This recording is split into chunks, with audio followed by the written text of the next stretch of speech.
प्रभाग क्रमांक 9 कोथरूड मतदारसंघातून राष्ट्रवादी काँग्रेस पक्षाचे उमेदवार अमोल बालवडकर यांनी भाजप पक्षावर व भाजपच्या ज्येष्ठ नेत्यांवर अनेक गंभीर आरोप केलेले आहेत. या सगळ्या आरोपांचा खुलासा आपण घेणार आहोत. भाजप पक्षाचे अधिकृत उमेदवार कोथरूड मतदारसंघातून लहू बालवडकर जी यांच्याकडनं.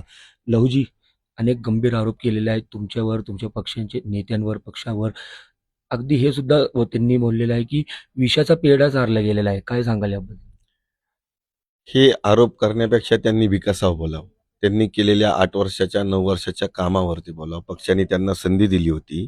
त्या संधीचं त्यांनी काय केलं, तेथील प्रभागामध्ये काय कामं केली ह्याच्यावरती बोलावं. ते नेहमीच फक्त दाखवायला की माझ्यावरती अन्याय केला. बरं, तुझ्या एकट्यावरती अन्याय केलाय तर तू जनतेवरती केलेल्या अन्यायाचं बोलणार कोण? सुतारवाडी, पाषाण, सोमेश्वरे या भागामध्ये तुम्ही काय केलंय ही तिथली जनता विचारते. जवळजवळ 60 ते 70,000 मतदार त्या ठिकाणी राहतोय.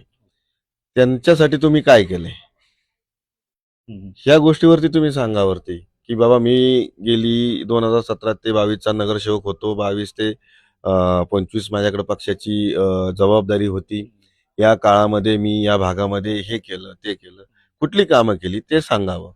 त्यांचं असं म्हणणं आहे की भाजप पक्षासाठी मी अहोरात्र झटलेलो आहो, राबलेलो आहो, तरी माझं कुठेतरी करिअर संपवण्याचा प्रयत्न झाला आणि दादांनी मला तिथं पुनर्जन्म दिलेला आहे. करिअर हे राजकारणामध्ये संपत नसतं. करिअर स्वतःच्या स्वतः तयार करायचं असतं आणि कार्यकर्ता हा संपत नसतो. असे कितीतरी त्याग आणि समर्पण केलेले कार्यकर्ते पक्षामध्ये आजही आहे.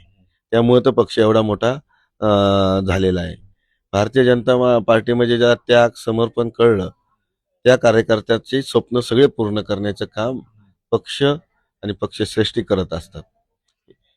दादांची सभा होती तिथं काय कुकर वाटप, पैसे वाटपचं काय गंभीर आरोप तुमच्याकडनं पण झालेला आहे?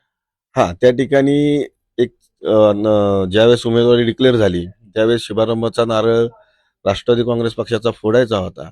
त्याच दिवशी त्यांना समजलं होतं की आपण कुठेतरी पराजय आपला होऊ शकतोय, म्हणून एक त्यांना ताकद दाखवायची होती आणि राज्याचे उपमुख्यमंत्री अजितदादा पवार यांना त्या ठिकाणी नारळ फोडण्यासाठी बोलवलं होतं. मग तिथं गर्दी केली पाहिजे, असं बोलवलं तर कोणी येत नाही. म्हणून त्या ठिकाणी त्यांनी महिलांसाठी कुकर वाटप असन किंवा पुरुषांसाठी काही पैसे देऊन त्या सभेला गर्दी केली. याकरता काही भागामध्ये त्यांचे कार्यकर्ते फिरत होते. त्यावेळेस तिथल्या नागरिकांनी पोलिसांना फोन करून सांगितलं की रात्रीच्या 11-11:30 वाजता या ठिकाणी काही लोक येऊन इथं पैसे वाटप करतात. त्यावेळेस तिथं पोलीस पोचले असता, काही कार्यकर्ते पोचले असतात, त्यांच्या लक्षात आलं